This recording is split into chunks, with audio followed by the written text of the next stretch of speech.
Oi, todo mundo aí do YouTube, beleza? A gente está aqui na nossa aula hoje e eu faltei na terça-feira passada, então eu estava pedindo ajuda para os colegas, para os estudantes, para relembrarem um pouco do que a gente tem falado na terça-feira e nos últimos dias. Então, está sendo uma pequena aula de revisão. Então, é uma aula que a gente vai tentar fazer mais curta, então assiste até o final, não vai embora, não pula para frente, que também tem isso, né? E vamos ver o que a gente consegue pegar de conceitos importantes para a gente entender essa temática do Estado com o SUS, beleza? Então, quem gostaria de me contar aí quais são algumas coisas que a gente conversou na terça-feira, ou tem falado agora no início da aula, contar de novo. Tá. A gente falou sobre a diferença de Estado e governo, não foi?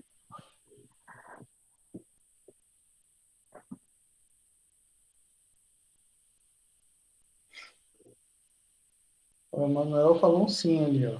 O Manuel falou um sim. Sim, Estado e governo. Então vamos lá, Vamos lá, então, para as pessoas que vieram na aula passada, vão ter que repetir aí. Vamos ver. Emily, você lembra qual é a diferença entre Estado e governo? O Estado, ele é uma ideia abstrata, né? Isso. E o governo, eu não lembro muito bem sobre esse tópico. Ah, maravilha. Outra pessoa. Emily, tem uma dica. Olha só, olha a palavra governo. Governo lembra muito administrar. Lembra muito uma pessoa que está governando, que está dirigindo, que está guiando o Estado. Então, quem guia? A Michelle falou aqui, ó.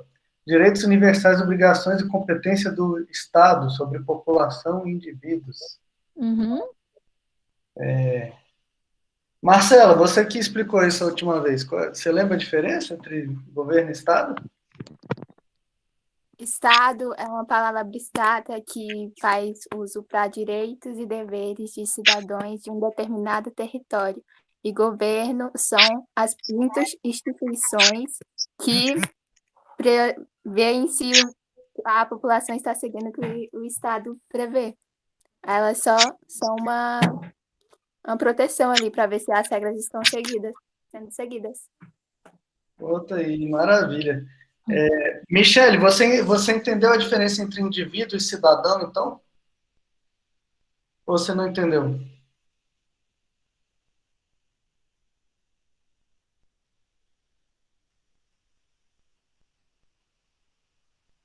Michele está aí. Sabe que eu estou adorando essa aula? Vocês estudaram isso na terça-feira, aí a gente fez uma pequena apanhada agora antes de começar a gravar, e a gente está gravando agora. Eu estou achando essa dinâmica muito legal, porque repetindo que a gente ganha prática, né? Então, indivíduo. E Quem são os indivíduos?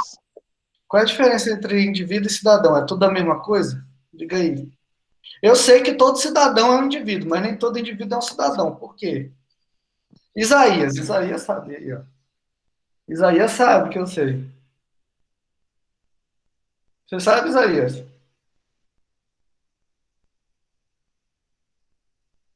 Espera, que falhou a memória, pera.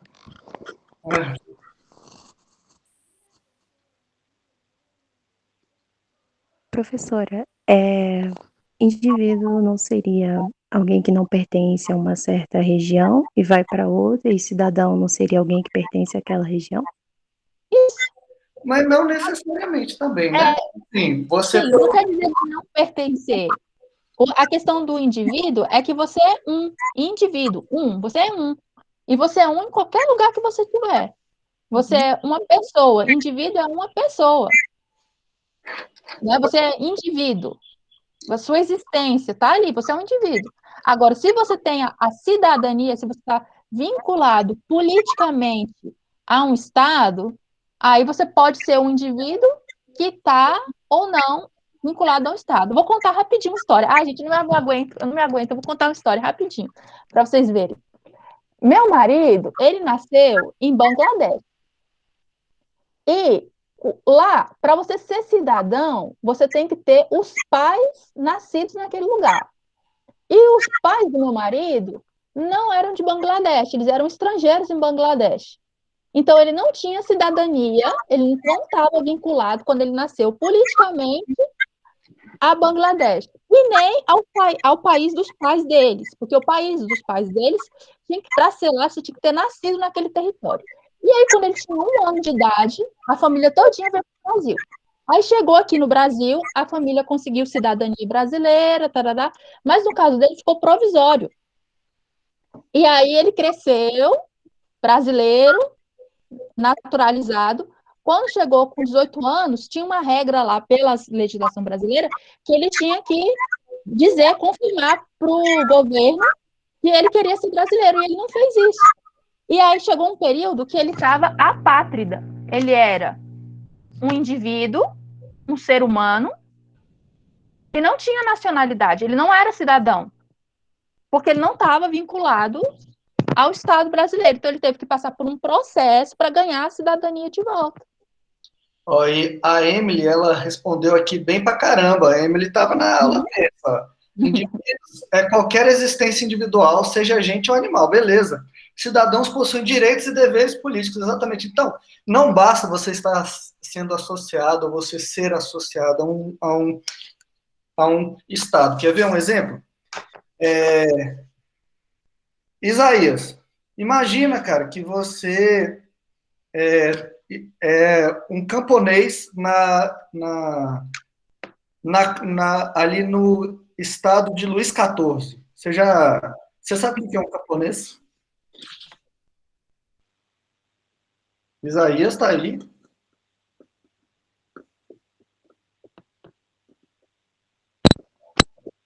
Às vezes, mesmo pagando imposto, você não é cidadão. Ele pagava imposto, mas mesmo assim não tinha cidadania, não. Você imaginou você camponês lá, em mil... Alô, camponês vem da palavra? Camponês vem do? Você imaginou você sendo camponês em 1400 e pouco? Isaías está tímido. Isaías está aí. Emanuel, você está aí, Emanuel? Oi, tô. Imagina você sendo um camponês lá em 1400 e pouco, na França.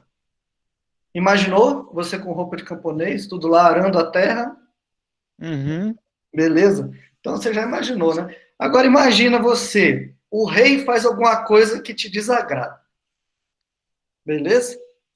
Por exemplo, o rei chega e confisca a sua produção de grãos. Você já lá ficou capinando os grãos. O que você pode fazer? Nada, eu acho, né? Porque eu não tenho um direito com o rei. Tem como você processar o rei? Sim. Não tem como você processar o rei, mano.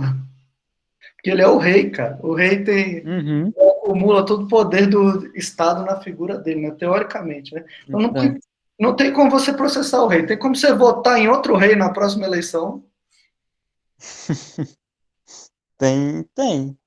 Tem não. Não, Não. votei não, porque era descendência. Peraí, você está falando duas coisas que eu não, acho que eu não entendi.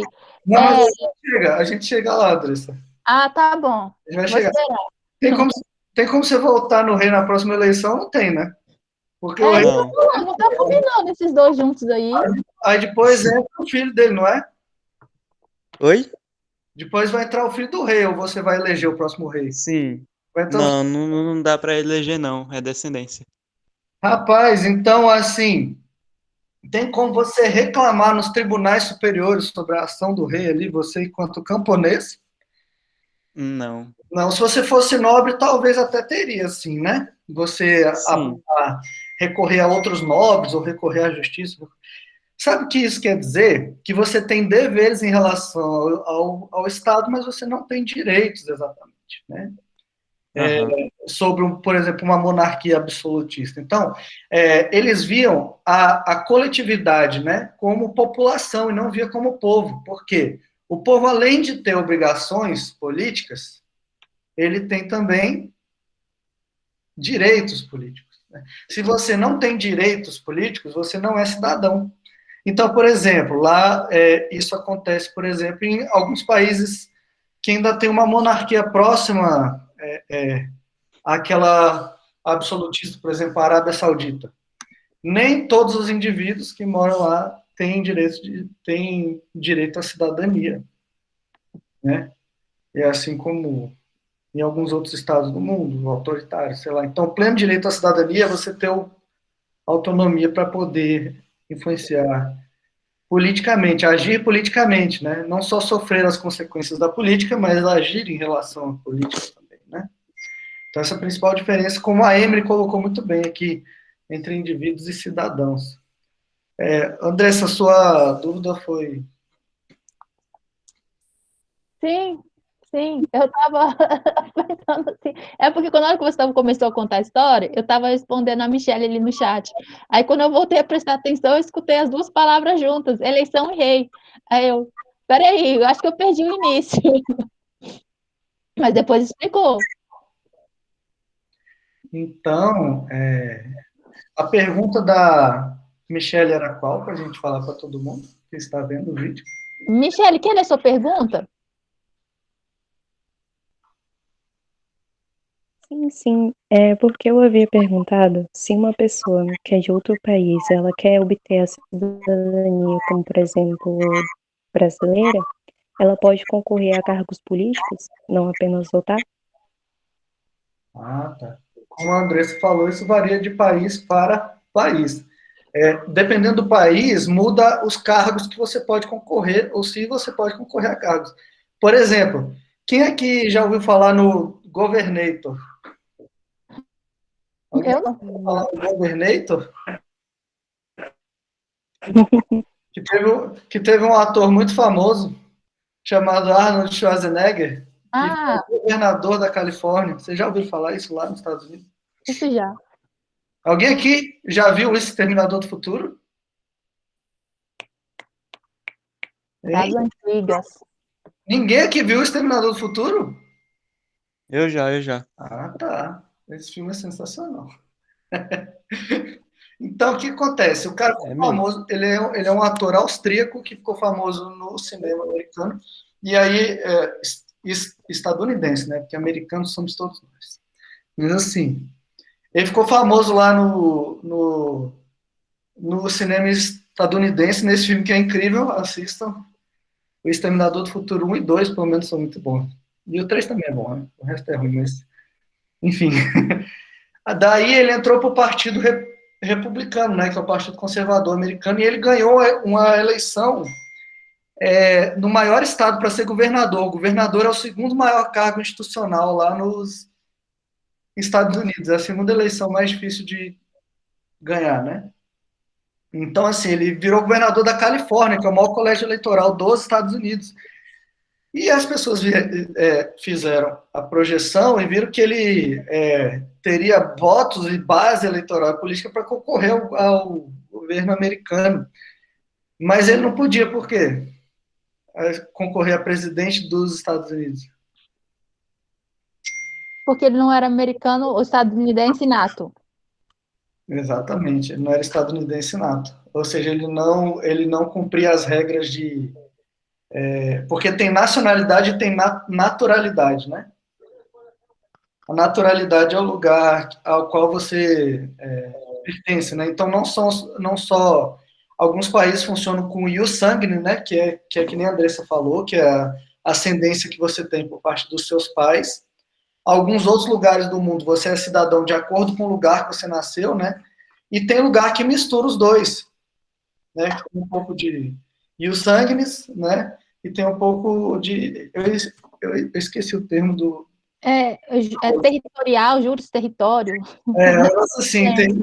Não é importante isso agora, gente. Isso é secundária, para vocês ficarem tranquilos. Eu só dei um exemplo do meu marido, só para vocês verem a questão de que ele não era cidadão brasileiro. Por uns anos, por um tempo, sendo que ele vive aqui desde 1 ano de idade. E ele foi durante a infância, deixou de ser e voltou a ser. A gente chamava ele de pirata. Muito bom. Muito bom. É aquele filme com Tom Hanks lá, que fica preso no aeroporto. Era meu marido preso no aeroporto. no... Pirata. Não tinha nacionalidade. Então, o Brasil mistura também os dois. Aqui no Brasil, tem certos cargos que você não pode concorrer se você não for brasileiro nato. Presidente, eu não sei se ministro do STF também tem uns. Acho que tem. Cargos aí. Tem vários cargos. Diga aí. De novo, isso eu ia dizer que isso é uma coisa que a gente teria que olhar com mais cuidado, porque tem que ver o que a legislação fala.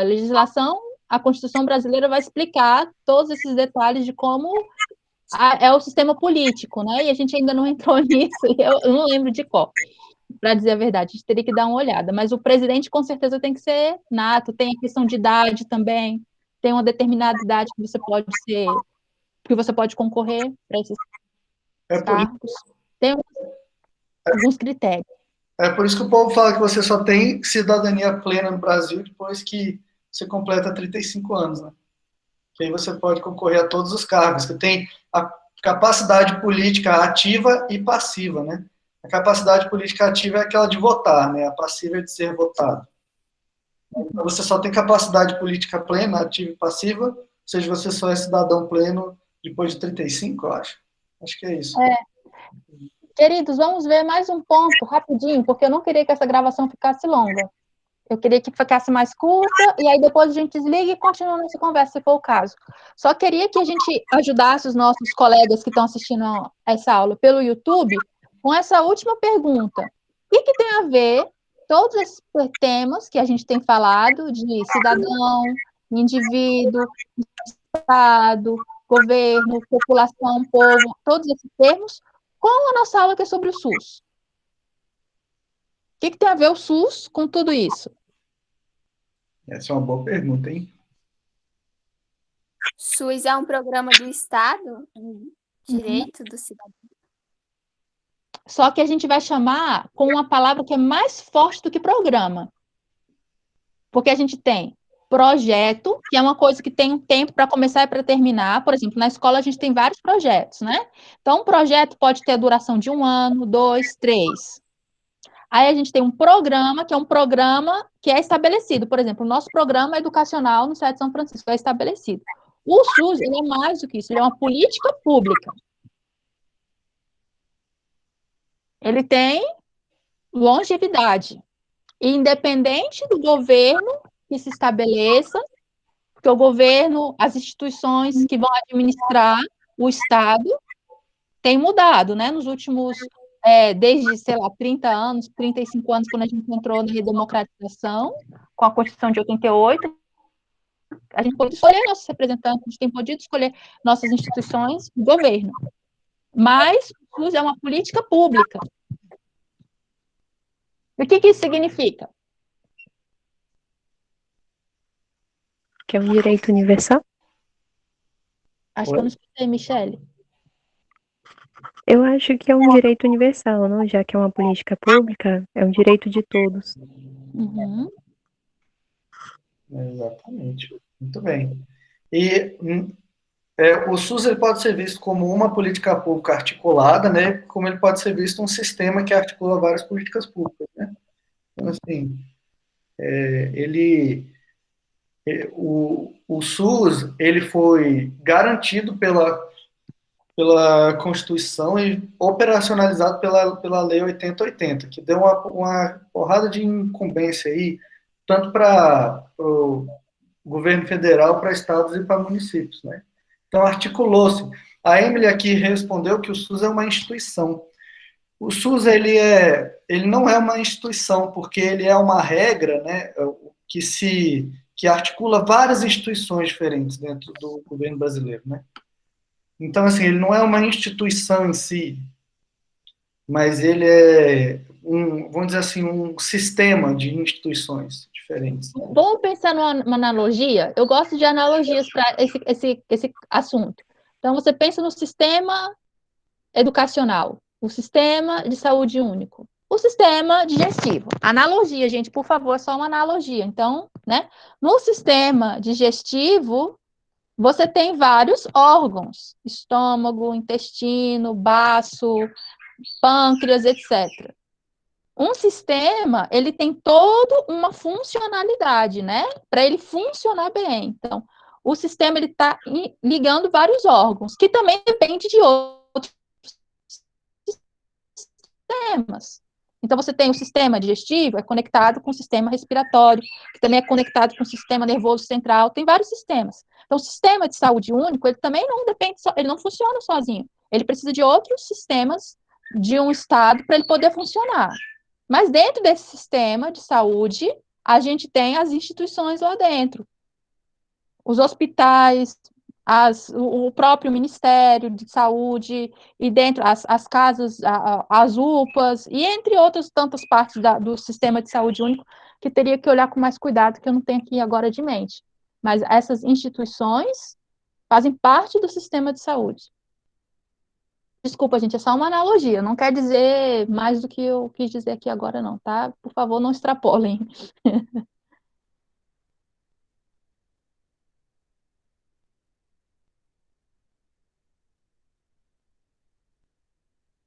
Tem perguntas? Michele escreveu ali. Quer que eu leia, Michele? Vou ler. Então, neste caso, todos os sistemas estão conectados entre si, ou seja, um dependendo do outro? Sim, mas pode ter problemas, pode não estar funcionando bem. Posso dar a entender que uma coisa parar de funcionar, as outras não funcionam bem? Sim, mas, digamos, mais complicado, mas sim. Quer falar, Daniel? Um exemplo disso é a vacinação, né? Porque o SUS se aparelhou para, por exemplo, porque para qualquer política pública de saúde, você prevenir a doença é sempre mais barato do que você remediar a doença, né? Então, eu ia falar ao mesmo tempo, Daniel. Então, isso, boa, Conrado. Então, assim, o SUS, ele tem um programa de vacinação muito forte, já desde os anos 90, né? Só que o que? As pessoas, elas não iam vacinar os seus filhos e tudo mais, né? Então, a gente tinha epidemias de várias doenças que podiam ser controladas, né? Aí o SUS criou um programa educacional junto com o Ministério da Educação, né? Para conscientizar as pessoas com um programa na televisão, né? Quem nasceu nos anos 80 aqui, do meio dos anos 80 para frente, lembra muito disso quando era criança, né? Eu vou mandar o meme do Zé Gotinha lá no grupo da sala do WhatsApp. Então, assim, eram em todos os veículos de comunicação, sejam impressos, rádio, né? Falando sobre os benefícios da vacinação e a responsabilidade legal que as pessoas tinham, né? Porque a vacinação se tornou obrigatória, tá? Então, foi um programa de conscientização, né? Assim, se não tivesse essa articulação entre diferentes instituições do governo federal, a gente não teria conseguido exercer essa profilaxia, né? E esse é o principal problema, na minha opinião, da pandemia atual no Brasil. Não existe articulação do governo federal, né, para contenção e vacinação. Não existe um programa de educação, não existe um programa articulado com os estados, né? E se eu posso extrapolar, eu diria que esse é um dos grandes problemas que a gente vive no mundo, que as pessoas, os estados, as instituições não têm conexão em percepção de como uma área está conectada com a outra. Está tudo conectado. A gente tem essas institucionalidades assim, separadas, instituídas, esses sistemas, mas eles têm uma relação com a outra muito forte. Por exemplo, a gente é do sistema educacional, né? Na escola, e a gente está tendo que ficar tendo aula emergencial virtual para prevenir saúde pública, porque senão o sistema de saúde público vai colapsar. Público não, o sistema de saúde colapsa. Gente, se no programa de vacinação que ganhou força nos anos 90, se não tivesse tido uma articulação entre instituições diferentes dentro do governo federal, se não tivesse tido articulação entre governo federal, governo estadual e governo municipal, a vacinação jamais teria acontecido, jamais teria acontecido. Então, eu digo, se não tiver articulação feita por parte do governo federal, unindo iniciativas de município e de estado, a gente não vai conseguir sair desse buraco do Covid. Isso é a experiência brasileira. A gente não vai conseguir sair do buraco. Então, ou as pessoas acordam, elas começam a fazer articulação com os estados, em vez de rivalizar e tentar derrubar as iniciativas dos estados e dos municípios. Se todo mundo não se articular, a gente não vai conseguir derrubar o Covid. Né? Não vai conseguir. E talvez essa seja a grande lição que o nosso país, que o mundo tem que aprender nessa pandemia, e a gente ainda não aprendeu a lição, estou tirando nota baixa. A gente tem que aprender essa lição.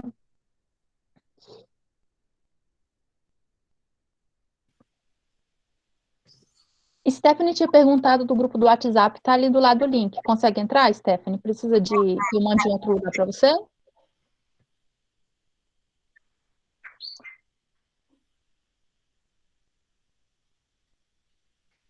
Gente, posso fechar a gravação para ficar curtinha? Tem mais alguma colocação que vocês queiram colocar por agora? Mas eu não quero que a aula acabe, não. Não estou terminando a aula, não, tá? Estou só encurtando a parte da gravação. Estão felizes? Doutor André, depois eu queria só fazer uma pergunta. Sim. Pode terminar antes. Foi mal. Achei que até que já tinha terminado a gravação. Tá, eu vou desligar a gravação, beleza? E aí a gente continua nossa conversa. Então, se você está aí no YouTube, chegou até aqui, muito obrigada. Estou feliz com você. Tchau.